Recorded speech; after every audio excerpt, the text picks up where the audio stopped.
Ekiseera tukomye omukwano oli ku 98.7 oli mu programu y'Onnenganzi muwanguzi tawanika lwaleero. Prosper Junior School Day and Boarding bebatuusaako programu eno era nga bwetwogerera basomesa abaana okuviira ddala ku dekeya mpaka primary yonna era nga empisa ez'obwakatonda sports okujjayo talanta y'omwana swimming kuyimba kuzina byonna omwana kyeyandibadde akola mu talanta ye mukwano ki developing bwa sono rich okusomesa abaana kukuku ddala era nga abazadde mukubirizibwa okutwala abaana ku Prosper Junior School era nga ebisale by'essomero byakuteesebwako ogenda bugenzi wali director jamusangawo headmaster bajja kubanga muteesaganya vans weziri ezitambuza abaana okubajjira ddala okuva ewaka paka ku ssomero ate ne zibazaayo n'olwekyo mukwano endabirira nnungi endya nnungi ebisulo byebyo ddala dom father ne dom mother beebo ddala bagenda kubanga bakola omulimu nno ogw'ettendo mukwano twala omwana era ojja kubeera nawe ojja kukuguka otegere nti yes kino kyenkoze kyekyo katugende maaso muwanguzi wange essaawa yaffe eno ndala nnyo naye olwaleero omwoyo wa mukama atuleetedde muno ennaku z'omwezi nga 6 abazadde ennaku z'omwezi nga 6 kusabira baana lunaku lwa Sande muwulidde mukulu Ntanda ekintu ky'olowooza omwana kyaliba okirabira eno wansi omwana bw'omuzuulamu okwemakula omuzuddemu yeebaka ku bwana bunne omuzuddemu empisa ezo tozigayaalirira mukwano zijja kkula muleeta omwana asabirwe mukama amulonde amwawule era atuukirize okuyitibwa kwe kati tugende maaso n'omuwanguzi waffe mukama yebazwe kati twakomye nga nkomyewo ewaka ng'oli sister andeeteddeyo sister omulokole amujje mu church kati sister ono wenjogera naye amusuula ku mufere aŋŋamba nti nze nyina byenkooye aŋŋamba omwoyo mutukuvu ayogedde nange yandaga omusajja byanjogerera sibitegeera bulungi n'omusajja tannamuleeta biki kati nze ne mugamba tobufaayo nze kumpi nalokoka ndi muto zenalokoka ndi muto okubajja jange yambulira enjiri nga nkyandi buto ne mubulira yawe bya Bible stories bambuliranga ze nalinga mmanyi kubanga Bible ne kusomero twagisomanga msiara yekuga oyina byomanyi divinity bwe bityo kakati nga batukkiriziganya nga mugamba ngenda kuwasa na sister abatalina mwoyo wa mukama ne mugamba ngenda kuwasa endabika yali ekyali nnungi nga kuga sente uzaaliwe wakanga we wali makama lungi compound nene nenga kyesirina motoka nenga buno busente obutonotono bukubeeza obuwe buli kakati ne mugamba ngenda kuwasa ne ku condition ngenda kukuteeka mu boys quarter ngenda kuwa buli kyoyagala ngenda kuwa ne capital kole nenze ngenda kusula main house kubanga ulina okunsasira nze olumunyiza okubeereyo mu town nga ntambula ngenda nonda sister nga yansanyusiza ate ne muleeta ate bijja kunyiza gwe sula mu boys quarter we nabanga njagala nja kujjanga eyo nenze tonumbe ne wange bulazo omulokole ati gaze sibitegeera naye nga nze mubulira kyendi ekyange kuba kinali njagala abeerewo nga mukyala wange ninga atenze wemba nonze kubo lyange tayomba saka byakuba muntu gwendese naye mugagwe ngenda kuwa buli kyoyagala nakkiriza nemuteka mu boys quarter empeta yalumira waawo ne mugwayo kasente atandika okufumbaawo ne tulya nasulawo ndozanga wiiki kati wasulawo wiiki nangamba ayagala genda wakagamba bazadde be gyali nali muwaddeyo ne kasente kuba obusente obutonotono namuyina kwokutandika nga ayagala genda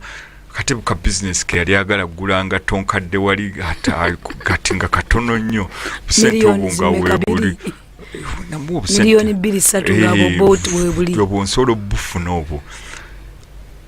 nemuwa sente kati nangamba ayagala genda gamba maama we amubulire gyali kakati n'agenda kati we yagenda nasulayo olunaku lwasooka n'olwokubiri kati ate nga zisobola kubeerawo nga sinaawo maama wali wamanyira obulamu bw'abamaama naddala ate nakino ekintu ekyali kintawaanya nga saagala kubeera mu buliri nzekka nga ekino ekijini kye baali bannyingizaamu nga kintawaanya nga wembeeramu n'omuntu tekintawaanya nnyo naye nga wembeeramu nzekka kinnumba nekidera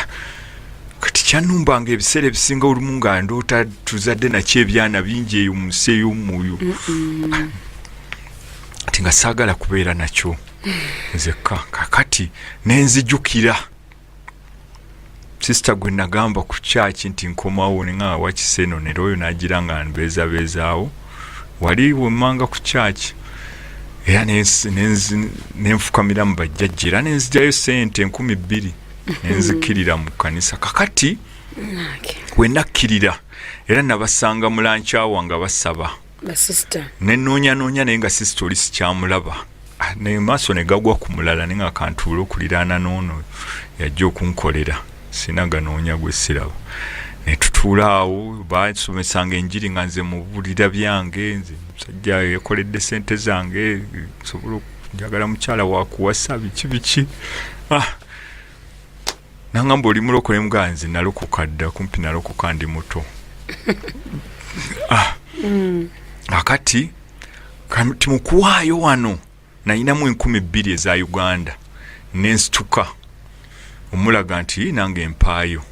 nentukwatako 10 nenduwaayo mu kibbo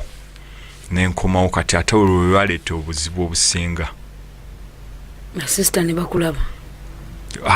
kankubuulire nno kati ne tuleyagana naye musisinkana enkeera mulanchawa weggwa mutwaleko gyembeera wenaddeeko ate tebyanneefukira ebintu byajja ne binkuba ekiro ne bingamba owaayo otya sente zaffeeyo bulijjo ffe tukuwa sente kati waki oziwaddeyo jjukira nawaddeyo 10 lwokka ate nalugje mu bibbo wano ebyabajjajja ebintu byankuba ne binkuba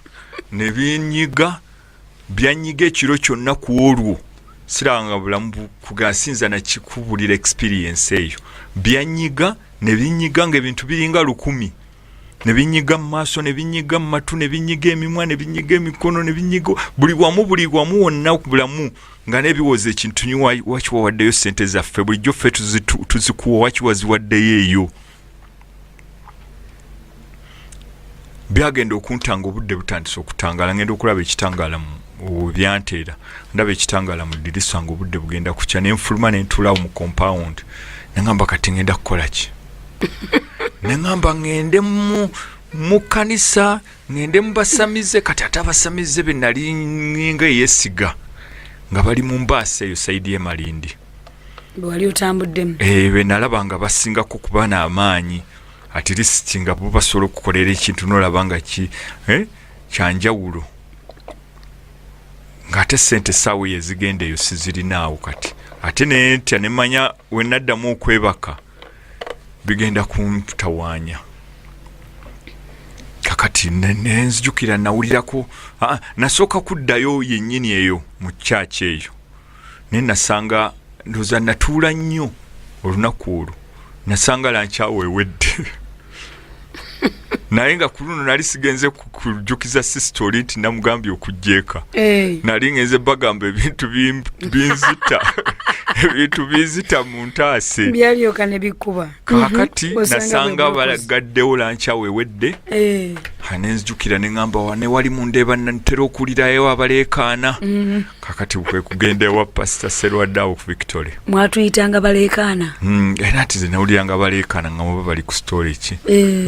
nga manyi baleekaana ekiro n'emisana ku lankyawa kati nengendayo nensanga yawo omuweereza saamunnyonnyola bingi namusanga ali mu kubuulira njiri ng'agamba leero kusiga amafuta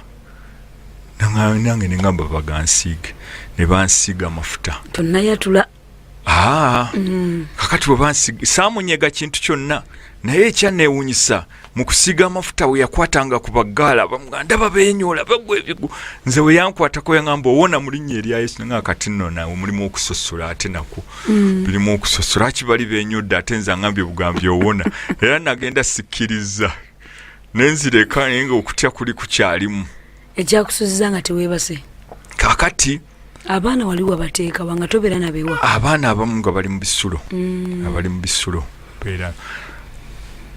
abaana bonna nze mbasomesa mu bisulo sibateeka nnyo waka kakati wenadda eka nadda sirimatidde kuba yansiga kwana amafuta katono nangamba wona mu linnya erya Yesu ne ntuulawo nendaba TV nenkola ki nga saagala kwebaka otya ne paka wonawulira otulo nga tunzita ate engeri gye saibasa eggulo tulo twanzita kati neŋŋamba oba nfanfe nensalawo kanfiire mu buliri nenyingira mu buliri kati mba nakayingira mu buliri ngenda obiwulira nga bikomyewo era byakomawo bitandika okunkwata ekimu nekinkwata wekyankwata nekigamba Yesu nekiyita nekidduka nga buli ekijja nekinkwata nga kigamba Yesu nga kidduka Yesu ayamba n'abatannamutegeera neŋŋamba kati wano amagezi ngafunye nina okufuna amafuta ago gegantaasizza engalo n'akaloolo bayibuli egamba buli aliriita erinnya lya Yesu alirokolebwa nze ate sinze naliita byo bye byaliita byennyini nze sinze naliita byo bye byaliitanga bye byayita nga buli ekijja nekinkwatako bwekiti nga kigamba Yesu nga nkirawulira kidduka emisinde nga kifubutuka wali ofunyeko ku ttaki y'omwoyo wa Mukama nenzirayo n'akacupa kange nalina akacupa kange katono nnyo nga kabeera ku gundi ku keyholder neŋŋenda ew'omuweereza oyo yansabira mugamba mbadde njagala onfukiremu mu mafuta gali ompe nja kwesigangako nga ngenda okwebaka nga ndaba gegantaasizza nangamba oba oyagala osobola okufuna ecupa y'ennene nengisabira n'ogitwala eka neŋŋamba ekyo kyokka nengenda nengula ecupa yange wali mu Shoprite nengireeta n'agisabira nenzireka neneesiiga kati nali nakeesiiga ennaku nga ntono ate oli galo n'akomawo oyo yagenda mu kyalo okugamba maama tinafunye omwami akyalina ensawo z'abajjajja kaakati naye Mukama tumwebaza ekisa kye kaakati nemunyumiza ebyabaddewo naŋŋamba agendako emutundwe ojja kuyambibwa biviirewo ddala naye nga asigadde mukyala wange wakeera nga asula mu boys quarter ekiro lwajja eno nze ŋŋenda tedde wange tojjaayo nze ŋŋenda wempulira nga njagadde okugendayo weŋŋendera kakati nenzija wano emutundwe yakuleeta nandeeta kati mwaka kyogo 2004 kati nali nakabeerawo ebbanga ttono kubanga nasooka wano ne baŋŋamba genda mu bapya kati ate mu bapya nga saagalayo ne ŋŋamba kati mu bapya gy'otayagala ly'omanya ebibeerayo wano okusinga nalabawo abawala abanyirira ne ŋŋamba wakisigalawo ne wali abakyala abanyirira osanga nsobola okufuna mu kkanisa ennene omule ngenda naye kati ng'ate ndaba gwezze naye takyankuba nnyo njagala ate mulala kati saaweyo nga banteekeri mu bapya nza okutafunayo ba mulembe nze nga manyi bajja kunsabirako naye ng'ekyokubeera n'omukyala wange nze njagala kufunawo gwe ngenda naye kati oli mpulira takyankolera bulungi andeese ku luzze wali abangi olwekyo naye nakkiriza oluvannyuma ne ŋŋenda mulundi gwakusatu nno najja nennaku 2 naye olwokusatu nenzikiriza nenga kaŋŋendeyo ko ndabe abapya kye babagamba we nagendayo ne batugamba okusiiba kati mu kusiiba okwo nalina ebirwadde bya ulcers ebyali binsumbuwa ng'era ntambula n'eddagala lyange nengamba nene nsiiba naye nga nyinamu akasente kange mu nsawo naye nga yenjala wennumira wendiira njagenda ndye naye ekyanyamba nensiiba olunaku lwonna ne sirya nengula ekitabo kyange nempandiika kati mu kuwandiika amaliriza we naddayo ekiro omusajja najja mu kirooto ngayambadde kanzu njeru enviiri njeru nanga nkusonyiwuye ebibibyo byonna era nkuggyeko endwadde zonna kuwonyeza saddamu kulira kantawaanya naye naŋŋamba naye sisita oyo naye muleke toddamu kubeera naye naŋŋamba mugobe yali Yesu mukwano olwekyo omukadde ow'edda kakati nensigala nga nkyabeerawo naye kati kiri ekintu kyalinga kintawaanya kiringa tekiwona kyo ekirooto bwe kijja endwadde za ulcers zonna zaawona ne bye nali ndowooza nti oba nnyina siriimu byonna ne biwona engalo n'akaluulu lwaki tetubiddiza Yesu era eyo kitiibwa nkiddiza Mukama kubanga yamponya buli bulwadde bwonna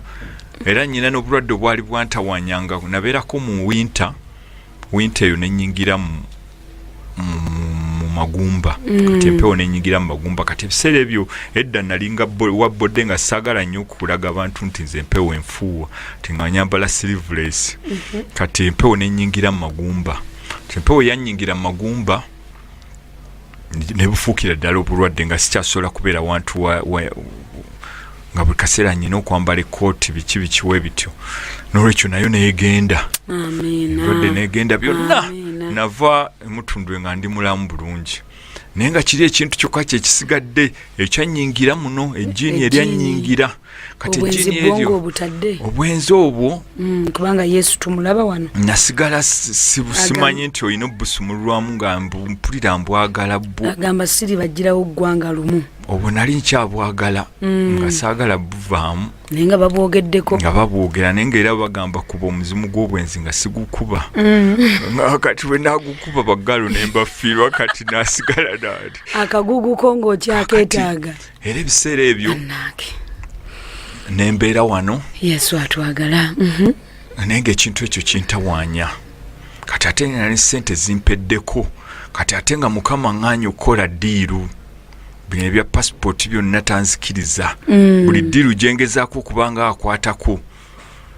ng'ekirajja naŋŋamba nabigaana ebyo nempulira obusungu naye muga kati nze ndi waddi obujulizi oba ngobye ku ddiiru kati nze ngenda kukola mulimu ki kati yatandika okujja mu kirooto n'atandika okwogera nange yatandika ng'okwogera nange n'omutegeera nti ono Yesu nga omusajja ajjira mu kanzu njeru ng'alina enviiri njeru n'ambulira nga era yansomesanga ebintu bingi omukadde ow'edda oyo kakati naye ebiseera ebisinga esente we zaagaana ate nenumbibwa nina baganda bange abansumbuwa n'abantu abamu ne banzigulako emisango nga bamanja sente zaabwe nnyingi enyumba yange ne bagitwala najja nankumire bagi auctioninga basasula abantu abo kati ekintu ekyo ne ngamba Mukama waki ennyumba yange bagitwala bagitunda n'obusente butono nange ne bampaako obusente miliyoni ndoza nga 15 olwali olubiri paka we nengulako emmotoka akamotoka kali abo bakayita ka Town S ate nako ne kawa brother wange nako nakabba kati ebintu nebinkyankalanya paka we nakoowa obulamu neŋŋamba kati kanve mu Uganda ngende China nkole nga tomanyi nti Yesu omusingi asooka kati nga ndaba Yesu ate byantaddemu kuba isooka namugamba onyingiza mu bintu byesitegeera nze yaŋŋamba kubuulira njiri muga kati singa wayagala okubuulira enjiri lwaki tobyekolera ebintu ng'ebyo nze sisaazaalibwa kubuulira njiri nze nyina biru zange ze nyina okukola okubeera omugagga si kyangu okuyingira ekkanisa naye ensoko nenziruka ne ŋŋenda ne ninnya ennyonyi awo gyali ndoza 2009 nga gwakaawo kati mu nnyonyi eyo gye nalinnya Ethiopian Airlines nasangamu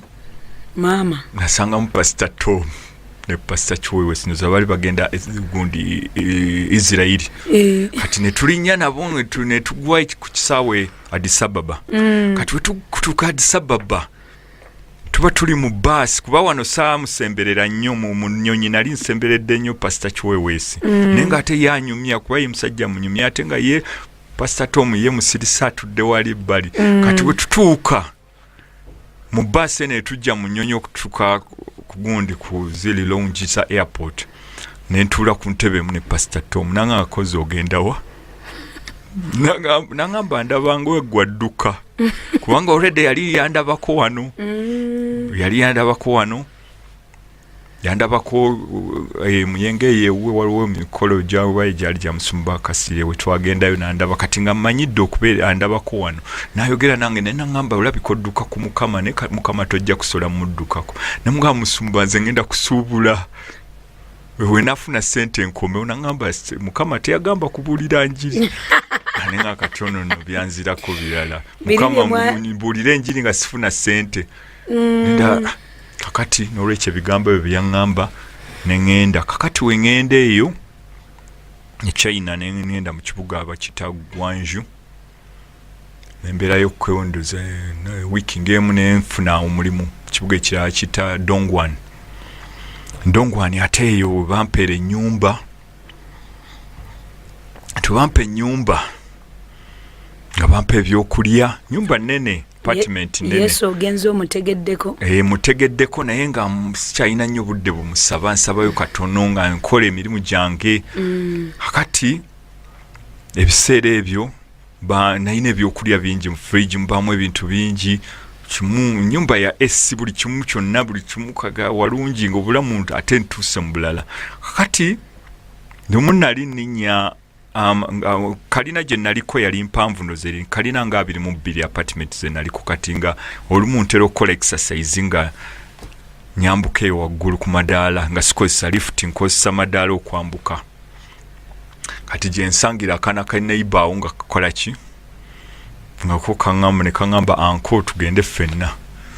Mpitanga nkoba naye, kati ate obwenzi nga bukyaliwo. Twatuukayo mu kalina nga 19 waggulu, ne kaŋŋamba nkooye nenkaweeka kaana kawala kakyali ka student. Kati we natuukayo waggulu ku top, banaye nga ate omwoyo gugukyantawaanya nnyo. Banaye ate nenkola ensobi empitirivu. Kakati omwoyo gwo nga gukyantawaanya, era nagezaako okusaba, nengezaako okula, kati nga ndaba ate Mukama ngamba kukomawo. Ate ekirala ekyasinga okundeetera obuzibu, we nadduka ne ngenda e China, kati mba nakasulayo ndooza weeks nga 3, ne ndoota nga waliwo abasajja abangoba, nga bangoba, nga mulimu n'ente ezingoba empitirivu, mulimu n'ebisolo bingoba nga biŋŋamba wuuyo addukiddeeyo, wuuyo. Kakati ngenda okutunula mu maaso gye nzirukira, ne ndaba ekisajja kino kibuda, Abachina kibasinza. Ekyo kibuda ekibeera kitudde okiraba. Ate ne kiŋŋamba ebigambo eby'omutawaana, nga nakyo ssebo kyogera Luganda. Akati ate ne bitandika okuntiisa, ate sikyalina budde busaba bulungi. Mikwano nyina mingi, mikwano tebali, abamu ba Nigeria, abamu ba China, tebalina nnyo ya Bible. Kati ate kino ekintu ekyali kinnumba, eriri ejjini lyanyingiramu nga nkyali mu secondary na mugongo, ate nalyo ne linumba bubi nnyo. Ebintu ebyo bikomawo ng'omaze entambula ng'egenze ekyuka. Ate entambula, emikwano nga bikyuse, ebiseera ebisinga tubeera mu kutambula, bawerekerako mu bbaala, nkola ki. Era ate nengezaako n'okuba nga ate same time nsaba mu kkanisa, waliwo ekkanisa eziri Hong Kong, omanyi town city gye nalimu ya Dongguan eriraanye Hong Kong, oba olinya basi n'ogenda. Ate Hong Kong waliyo amakanisa, nengenda ne mbagamba nze ndi musajja mubulizi wa njiri, mpeereza akola ki, banyaniriza okuweereza. Naye ekisajja kiri kibuda, waliwo ebintu bye bampa ng'ebirabo, kamera biki, masimu biki, ne kiŋŋamba ssebo eno tolina kyogenda kujja, bino ebintu byonna byange. Kakati nagenda okulaba ng'obulamu bukaluba, nga ssente nzikola ziganye, paka we nasalawo okukomawo Uganda, nziremu kakkane emutundu ensabe, Mukama anyambe ng'ebintu tebiine nga nebakasaawa nga 9 ogw'ekiro, naye nga akaseera ke nebakamu ate binnumba bubi nnyo. Binnumba. Kati n'olwekyo nenninya nenkomawo, era we nakomawo ate kati nembeerera ddala mu kkanisa emutundu nga mwensulira ddala. Olwokomawo mwaka ki? Komawo ndooza 2013. Sente zimpeddeko, sente nzikola ziganye, ebintu binnumba bimazeeko emirembe. Ate omukadde ow'edda akugamba agenda kubuulira njiri. Era in fact waliwo incidence emu nanyo obudde bugenda kuggwawo, kankyogereko kato kino. Kakati mbeera nkomawo nga ndi mu nnyonyi, nga tuvudde Gwanju tugenda, ennyonyi ekolako stopover Bangkok, Thailand. Kati tuba tumaze okukola stopover Thailand, tulinnya ennyonyi neetuuka mu bbanga neyeekyanga. Naye ekyanga pilot n'atugamba musibe emisipi.